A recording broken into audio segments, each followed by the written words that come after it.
Hello കൂട്ടുകാരെ, ഇന്ന് നമ്മുടെ ഡോറയ്ക്ക് ഒരു ചെറിയ പണി കിട്ടി കേട്ടോ. എന്താ ഡോറ പണി കിട്ടിയത്? തോരൻ വെക്കാൻ വേണ്ടിട്ടായിരിക്കും. ഏത് മുളക്? ബജ്ജി മുളക്.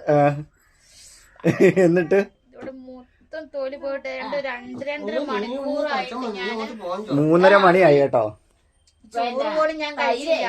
തൈര് തണുത്ത വെള്ളത്തിൽ വെച്ചു, തൈര് വെച്ചു, പേസ്റ്റ് വെച്ചു. കറണ്ട് ഇല്ല ഇവിടെ. ഏറ്റവും മിച്ചത് എന്നോട് ചെയ്ത ക്രൂരത. തണുത്തോളം വെക്കാൻ ഐസ് കട്ടയ്ക്കൊന്നും ഇവിടെ സൗണ്ട് കാരണം ഞാൻ പറയുന്നത്. ഇവന്റെ എന്താ ഈ തള്ളയുടെ ചെലപ്പ് കാരണം ഇവിടെ ഒന്നും പറയുന്ന ഭർത്താവ് ചെയ്തു കൊടുത്തതാ. തൈര് വെള്ളത്തിൽ കലക്കി മുക്കാൻ പുകച്ചത് കൂടാനായിട്ട്.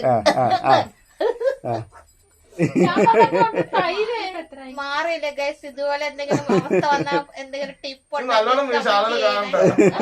മാറാൻ വേണ്ടിട്ട് നമ്മുടെ ഷൂട്ടിങ്ങിന് വേണ്ടി റെഡി ആയിക്കൊണ്ടിരിക്കട്ടെ. ആ പുകച്ചിലും വെച്ച് തൈര്